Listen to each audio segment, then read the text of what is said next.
नमस्कार सबैलाई। फेरि हामी मानेभन्ज्याङबाट लन्च गरेर त्यही माथि एउटा जग्गा जहाँनिर चित्रे गुम्बा भनिन्छ रहेछ, त्यहाँनिर गएर हामी फेरि फोटो खिच्न लाग्यौँ। अनि यो फोटो दृश्य तपाईँलाई देखाइरहेछ, भिडियोहरू हेर्नुहोस्।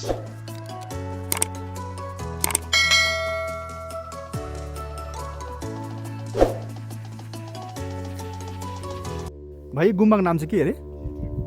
चित्रे। मानेभन्ज्याङदेखिको माथि अलिक माथि पुगेर एउटा बुद्धिस्ट गुम्बा चित्रे भन्ने गुम्बा रहेछ, जहाँनिर चाहिँ हामी सबै नै उत्रिएर फोटो लिन र साथ भिडियो लिन लागि यहाँ निस्क्यौँ। यहाँ ठुलो एउटा मूर्ति पनि रहेछ जो चाहिँ सबैको ध्यान आकर्षित गर्ने रहेछ। यो स्ट्याचु सायद यो स्ट्याचु के भन्छ, सायद गौतम बुद्धको नै कोही इन्कार्नेसन के जस्तो केही होला, एक्ज्याक्टली मलाई थाहा भएन।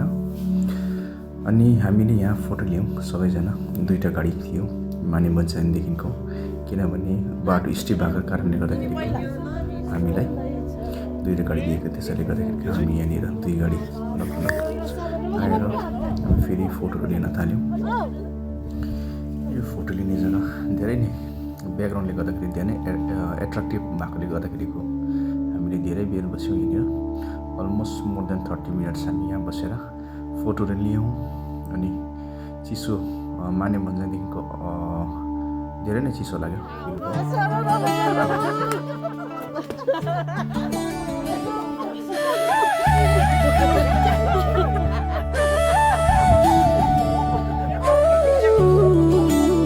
पार्टीहरू यहाँनिर 10-12 मिनट जस्तो उनीहरूले आफ्नो डान्स गरेर मजा गरेर फेरि हामी अर्कोतर्फ लाग्ने निर्णय गऱ्यौँ। यहाँबाट अलिक माथि अर्को जग्गा पनि रहेछ, टाङ्लु भन्ने जग्गा, त्यहाँनिर गएर एकछिन बस्ने अनि फोटो लिने भन्ने कुराहरू हामीले गऱ्यौँ। अनि बिस्तारै बिस्तारै हामी अघि बढिरहेका छौँ।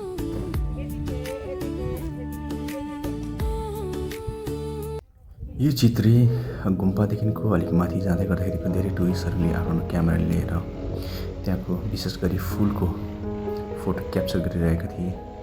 अनि हामी पनि बिस्तारै बिस्तारै यो दृश्य हेर्दै, यो एक्चुअली गुराँस फुल्ने पिक सिजन भएकोले गर्दाखेरिको सबैजना यो फुलहरू हेर्दै गयौँ। तर वेदर भन्दा पनि क्लाइमेट चेन्जले गर्दाखेरिको यो टाइममा पानी पर्ने सिजन होइन, त्यसैले गर्दाखेरिको यो जग्गामा कतिवटा फुल फुल्ने सिजनहरूमा राम्रोसँगले फुलेको थिएन। अनि हामी त्योहरू हेर्दै हाँसी मजाक गर्दै अगाडि बढ्यौँ। अनि फुलको भेराइटिज हामीले नर्मल्ली रेड कलरको मात्रै देखेका थियौँ, गुराँसको फुल स्पेसली मेरो फ्यामिलीले। यो तल देख्दै गरेको वाइट कलरको पनि सायद यो पनि गुराँसकै भेराइटिज होला। यो धेरै नै भेराइटिज छ, मोर देन आई थिङ्क यहाँनिर 10 भेराइटिज होला यो जङ्गलमा, सन्दकपूमा। यो चाहिँ स्टार्टिङ पोइन्टदेखिको यहाँदेखि चाहिँ हामीले प्लान्टहरू, यो गुराँसको फुलहरू देख्यौँ। नर्मली यो ठन्डा जग्गामै हुने प्लान्ट हो। स्पेसली यो टाइममा मानिसहरू, टुरिस्टहरू यही फुल हेर्नको लागि नै धेरै आउँछन् अरे। अनि यो सिजन यो फगी लाग्ने सिजन होइन एक्चुअली। अनि यो सिजनमा जाडो पनि त्यस्तो नहुने। अनि हामीलाई सन्दकपू पुग्न 21 किलोमिटर लाग्ने रहेछ। प्लेन्समा हुने 21 किलोमिटर केही होइन, विदिन 30 to 40 मिनट्समा नै कभर हुन्छ। तर यो हिल एरिया भएको कारण साथै रोडको कन्डिसनले गर्दाखेरिको धेरै समय लाग्ने रहेछ। त्यसैले गर्दाखेरि आज हामी गएर तुमलिङ भन्ने जग्गामा गएर बस्छौँ। अनि नेक्स्ट डे मात्रै हामी फेरि सन्दकपूको लागि जान्छौँ। सिजन वेदर राम्रो नभएको कारणले गर्दाखेरिको हामीले क्लियरली पनि देखेको छैनौँ। यो टाइम एकदमै गुराँस फुल्ने टाइम भन्छ, तर धेरै जस्तो जग्गामा राम्रो फुलेको थिएन। अहिले हामी आइपुग्यौँ टङ्लु भन्ने जग्गामा। हाम्रो पछिको गाडी नआएको भनेर हामी एकछिन बिसाएर फोटो लिने अनि यो जग्गामा हामी एकछिन बस्ने भनेर यो जग्गा चाहिँ मैले सुन्दाखेरिको म क्लेम गर्दिनँ कि अरूले भनेको कुरा हो। यो जग्गा चाहिँ हाम्रो सहिदै भनौँ मदन तामाङज्यू जो चाहिँ हाम्रो गोर्खाको एउटा ठुलो लिडर हुनुहुन्थ्यो उसको जग्गा अरे यो जग्गा यो एरियाहरू भनेर भन्दै थियो। यहाँनिर पनि गेस्ट हाउस थुप्रो रहेछ, गेस्ट हाउसहरू अनि चेकिङहरू धेरै नै हुँदो रहेछ। बाटोमा एसएसबीहरू पनि बसेको उनीहरूले राम्रो सुरक्षा गरेर राखेको छ। जग्गा वेदर हिल्समा स्पेसली हिल्समा कहिले बदलिन्छ केही थाहा हुँदैन, त्यसैले गर्दाखेरिको यो फगी पुरै नै कुहिरोहरू तुवालहरू लागि नै रहेको थियो, चलिरहेको थियो तुवालहरू। अनि हामी फेरि त्यहाँ पनि फोटो ठन्डा लाग्दै भए पनि हामी ग्रुप फोटोहरू यसो लियौँ। अनि त्यसपछि फेरि अलिक माथि उच्च जग्गामा जाने हामीले निर्णय गऱ्यौँ। यो सायद यहाँनिर घोडा पालनहरू पनि गर्दो रहेछ, यो गभर्मेन्टको हो या प्राइभेट हो त्यो त थाहा भएन। यहाँ घोडाहरू पनि निकै नै रहेछ, हामीले हेर्दै गयौँ। अनि त्यसपछि हामी अलिकति माथिनिर गुराँस फुलेको देख्यौँ। फोटो लिँदै यो जग्गामा म र मेरो फ्यामिलीको आफूले फोटो लिँदै अलिक माथि उच्च जग्गामा जाने हामी निर्णय गऱ्यौँ। अनि यो जग्गामा अलिकति घोडाको मलमूत्रले गर्दाखेरि धेरै नै स्मेल पनि आइरहेको थियो। अनि यहाँ हामीले सानो फोटो लियौँ, भिडियो पनि लियौँ। अनि माथि देख्दै गरेको डाँडामा जाउँ भनेर हामीले वरि पर्दैछौँ। यो माथि तपाईँलाई गएर हामी गुराँसको फुल देखाउँछौँ।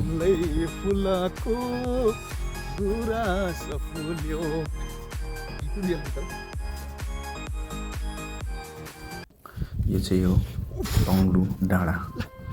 टङ्लु डाँडा पनि निकै एट्र्याक्सन जस्तो रहेछ। यहाँ माथिबाट हामी नेपाल इन्डियाको बोर्डर पनि देख्दछ, अलिकति कन्फ्युजन पनि हुँदछ। हामी घरि नेपाल घरि इन्डिया हुँदै हामी सन्दक हुनेछौँ। हावाको आवाज सुन्दै होला, हावा चाहिँ गजबले पर्दैछ नि त।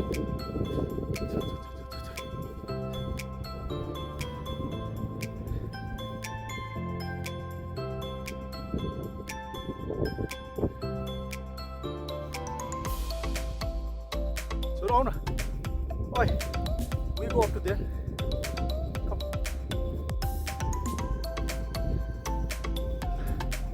Oh, come here.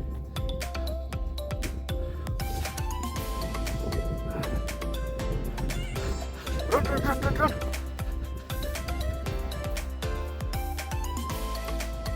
अब चाहिँ गुराँसको फुल हेर्नुपर्छ।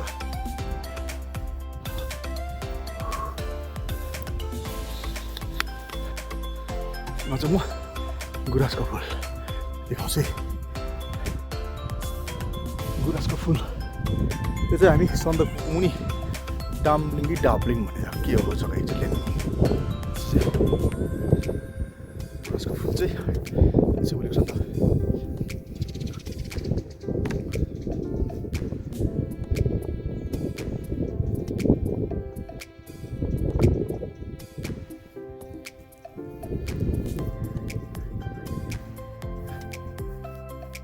मेरो छोरी र मेरो वाइफ पनि त्यस जग्गामा जो गुराँस ब्याकग्राउन्डमा देखिरहन छ पुरा फुलेको रहेछ। त्यसले गर्दा उनीहरू पनि आफूसँग फुलसँग फोटो लिने भन्दै मैले फोटो साथै भिडियो लिएँ उनीहरूलाई, जो चिज हामी यहाँनिर सिलगढीतिर कमन छैन।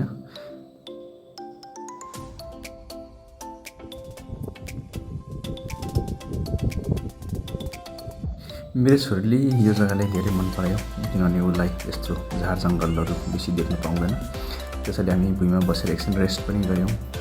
अनि हँसी मजाक गर्दै फोटो लिँदै आफ्नो पोजमा जोक गर्दै एकछिन बस्यौँ। अनि त्यसपछि हाम्रो ग्रुपको अरू मेम्बर टिमहरू अर्को जग्गा थियौँ, त्यसै गरी हामी उनीहरू पनि जानु लागिरहेका छौँ। यो जग्गा एक्ज्याक्टली सायद इन्डिया र नेपालको बोर्डर हुनसक्छ, किनभने अलिक माथिबाट हामीले हेर्दाखेरिको यो जग्गा तल हेर्दाखेरिको नेपाल साइड देख्दै थियौँ हामीले। अनि मेरो वाइफको भिडी लिँदै म फेरि अघि बढ्दैछौँ। यस जग्गामा धेरै हावा चलिरहेको थियो। हामीले माने भन्ज्याङदेखि त्यस्तो तातो लुगा नलगाउने गर्दाखेरि जाडो पनि लागिरहेको थियो, किनभने यो जग्गा अलिकति माने भन्ज्याङदेखिको निकै नै उच्चमा रहेछ अनि त्यसैले गर्दा निकै नै ठन्डा पनि लागिरहेको थियो।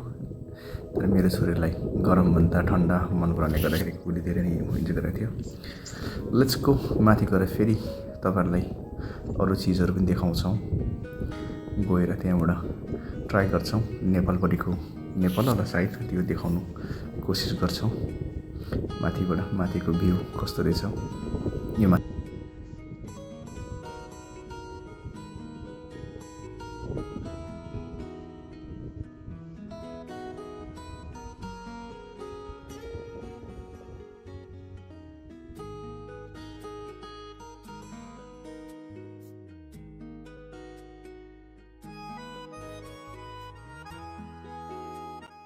हामीले त्यहाँको धेरै सुन्दरताहरू क्याप्चर गर्न कुनै पनि मौका छोडेनौँ।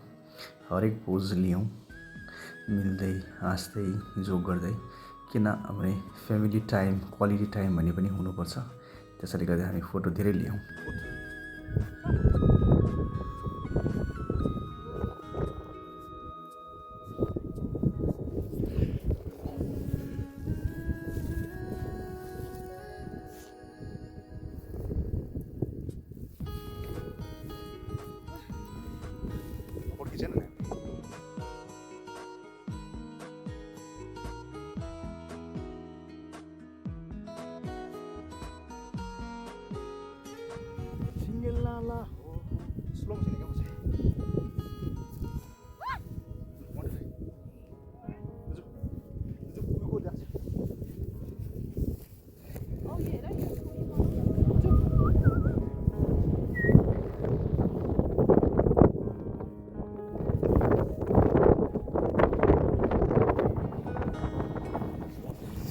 Careful, it's very cold. चिसो चाहिँ जल चिसो छ यहाँनिर। अब हामी चाहिँ जाने त्यहाँनिर।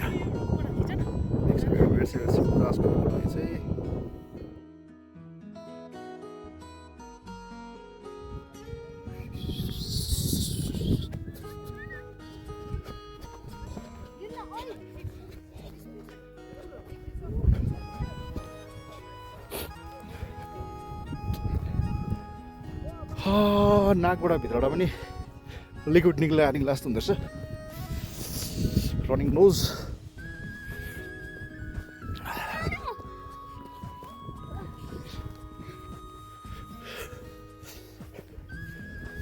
यो जग्गा पनि मजा लाग्यो।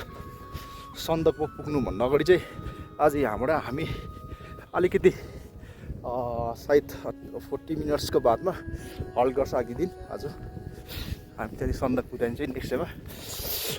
C is my daughter, naughty daughter. उहाँ चाहिँ आउँदैछ, एउटा टुरिस्ट आउँदैछ। यो टुरिस्ट पनि हो, यो चाहिँ मेरो म्यानेजर हो। खासमा जति पनि यो टुरको यो म्यानेज गर्छ, सी इज द वान। छोरी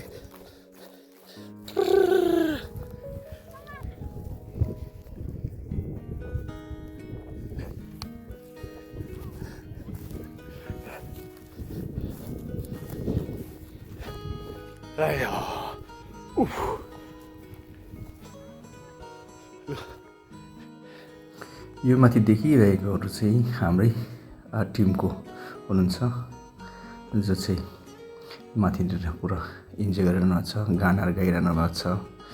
ठन्डामा धेरै नै आफ्नो बिजी लाइफदेखिको यहाँ फेरि आएर उनीहरू आफ्नो गानाहरू गाइरहेको छ।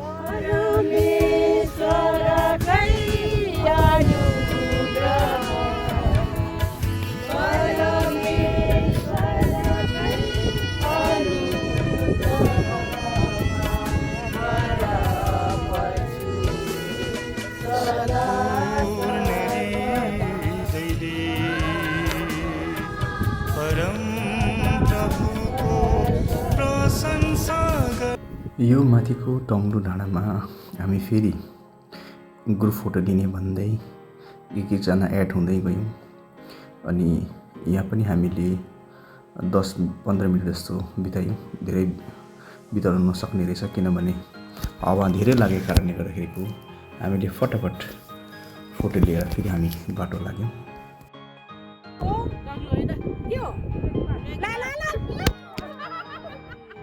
डाँडाको तेज हावाले गर्दाखेरिको मेरो मोबाइल भुइँमा झरेर अलिकति क्र्याक पनि भयो।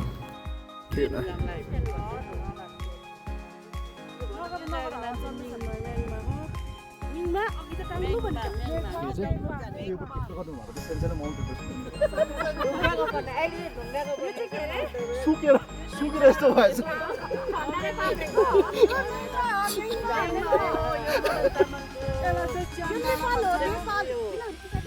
ल अब भयो। यो जग्गा चाहिँ तुङलिङ है, मेङमा।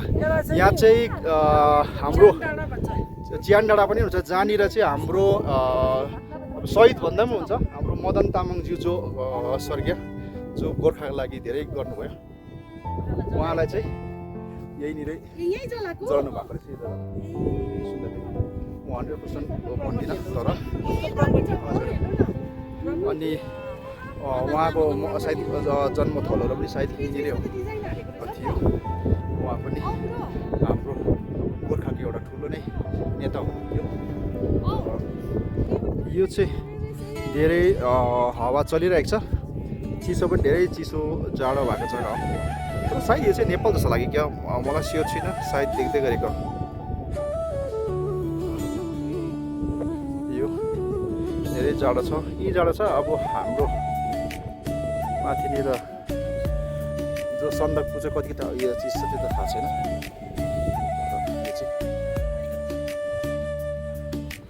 यहाँनिर चाहिँ जुन जग्गामा चाहिँ मदन तामाङ जन गोर्खाको एउटा ठुलो लिडर हुनुहुन्थ्यो, हाम्रै अरू कसले पनि होइन, हाम्रै मान्छेले नै उनको हत्या गरेको थियो। यो चाहिँ धेरै दुःख लाग्दो कुरा हो।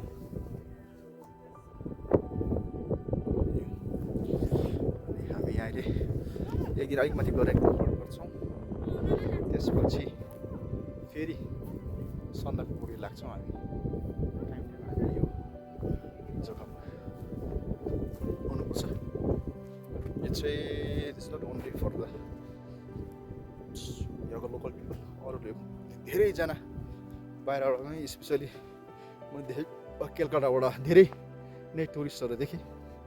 यो जग्गा धेरै राम्रो जग्गा छ। यहाँनिर गुराँसहरू फुल्ने सिजन रहेछ, तर वेदरले गर्दाखेरि यसपालि क्लाइमेट चेन्ज भन्दा पनि हुन्छ। तल देख्नु भएको this is a kind of tree रहेछ जो फ्लावरिङ भइरहेको छ।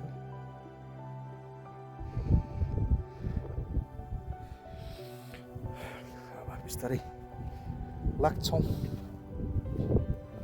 कुन जग्गामा गएर आज हामी होल्ड गर्छौँ थाहा छैन। हाम्रो लिएर आउनुभएको भाइले, आर्यन भाइले मलाई थाहा छ।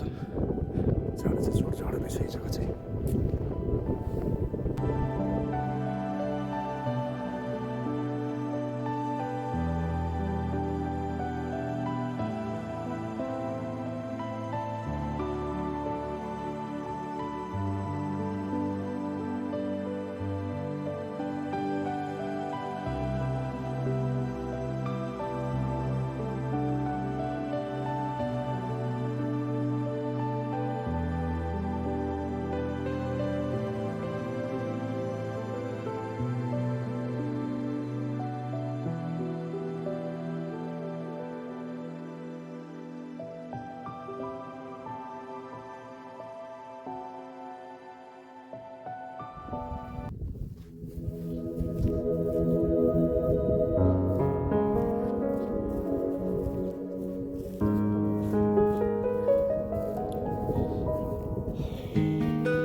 यो चाहिँ यो चाहिँ यहाँको ठुल्ठुलो डगहरू आउँदछ जसको चाहिँ साइज डरलाग्दो हुन्छ लेट्स गो बेबी